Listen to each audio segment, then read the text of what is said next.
పితా పుత్ర పవిత్రాత్మ నామమున ఆమెన్. విట్టేర్పపూరి బాలరోజమ్మ గారు. పునీత బాలరోజమ్మ గారు ఒక పేద కుటుంబంలో ఇటలీలో విటెర్బో అనబడే ఒక నగరంలో జన్మించారు. భౌతికంగా వారు పేదవారైన ఆధ్యాత్మికంగా బలసంపన్నులు. క్రైస్తవ విశ్వాసం, భక్తి మిన్న. అందువల్ల పునీత రోజమ్మ గారు కూడా బాల్యము నుండే పవిత్రతలో అభివృద్ధి చెందుతూ వచ్చారు. వారు తమ 7వ ఏటని పెద్దవారు చేసే అంతట ఘనంగా త్యాగకృత్యాలను ఆచరిస్తూ ఏకాంతంగా ప్రార్థించటం చేసేవారు. బాల తపస్విగా పేరుగాంచారు. ఒకరోజు మేరీమాత వారికి దర్శనమై దేవుడైన తన కుమారుడు క్రీస్తుని రక్షణ భాగ్యాన్ని ఇంకా ఎక్కువ మందికి అందించగలగాలంటే వారు ప్రావిన్స్ గారి మఠంలో చేరాలని అనుజ్ఞనిచ్చారు. రోజమ్మ గారికి కేవలం 12 ఏళ్ల ప్రాయంలో అయినను తన దర్శన విషయాన్ని చెప్పి ప్రావిన్స్ వారి సభలో ప్రవేశించారు. సభ కట్టుబాట్లను పాటిస్తూ కొద్ది కాలంలోనే మఠకన్య దీక్షను భక్తితో చేపట్టారు. వీరు నిర్భయంగా విటెర్బో నగర వీధుల్లో కలయి తిరుగుతూ బహిరంగ ప్రాయశ్చిత్తం గురించి విశేషంగా బోధిస్తూ వచ్చారు. పాప క్షమాపణ పొంది పరమానందంతో ఈ భూలోకంలోనే పరలోక సంపదను సంపాదించుకోండని ఎంతో ఆకర్షణీయంగా నచ్చ చెప్తుండేవారు.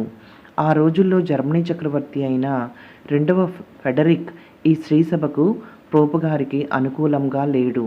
అందుకు రోజమ్మ గారు చక్రవర్తిని ప్రతిఘటిస్తూ విశ్వాసులెల్లరూ పరిశుద్ధ పోపుగారి అధికారానికి లోబడాలని ఆనాటి 9వ గ్రెగరీ జగద్గురులకు విశ్వాసంగా ఆలంబనంగా నిలవాలని దాదాపు 2 సంవత్సరాలు తమ ఆధ్యాత్మిక వేద ప్రచారాన్ని కొనసాగించారు. చాలా చిన్న బాలిక ఇంత ఉధృతిగా ఆధ్యాత్మిక శక్తితో అధికారపూర్వకంగా ఉపదేశించటం వల్ల చక్రవర్తి అధికారులు అనుచరుల్లో కలకలం చెలరేగింది. ఇది ఇలా కొనసాగిస్తే చక్రవర్తి అధికారానికే ప్రమాదం ఏర్పడే పరిస్థితి తప్పదని భావించారు. వెంటనే రోజమ్మ గారిని వారి యావత్ కుటుంబాన్ని విటెర్బో నగర బహిష్కారం గావించారు. అయితే రోజమ్మ గారు మరింత పట్టుదలతో దీక్షతో ఆ చుట్టుపక్కల ఊళ్ళలోనూ నగరాలలోనూ పర్యటిస్తూ స్వార్థపరుల బూటకపు బోధనలకు వక్ర భాష్యాలకు దారి తప్పవద్దని, ప్రొటెస్టెంట్లుగా మారవద్దని ప్రచారం చేస్తూ పోపు గారికి అనుకూలంగా మద్దతు కూడగడుతూ వచ్చారు. భక్తిపరురాలైన రోజా గారికి భవిష్యత్తును గ్రహించి జరగబోయే సంఘటనలను ముందుగాలే వివరింపగల వరం కలిగి ఉన్నారు. అందువలనే పెడసరి అయిన చక్రవర్తి కేవలం 10 రోజుల్లో మరణిస్తాడని ముందుగానే తెలిపారు. అది అలాగే సంభవించింది. ఆ కాలంలో విటెర్బియానో పట్టణంలో ఒక మంత్రగత్తె ఉంది. దబ్బర దేవుళ్లను, సృష్టి వస్తువులనే భగవంతుడిని ఆరాధించే ఆ క్షుద్ర దేవతోపాసకురాలు.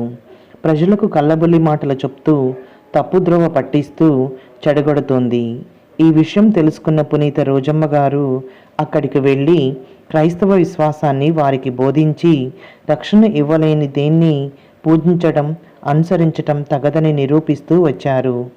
అందుకు ఉదాహరణగానే దేవుని మహిమని ప్రజలకు చూపి వారిలో ప్రవర్తన కొనితెచ్చేందుకు గాను రోజమ్మ గారు మండుచున్న చితిపై 3 గంటల పాటు ఉండి సురక్షితంగా బయటకు వచ్చారు.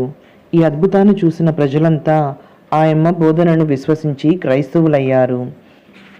జర్మనీ చక్రవర్తి పీడ విరగడైపోయి క్రీస్తు శకం 1251లో విటెర్బో నగరంలో పోపుగారి అధికారం పునఃస్థాపించబడింది.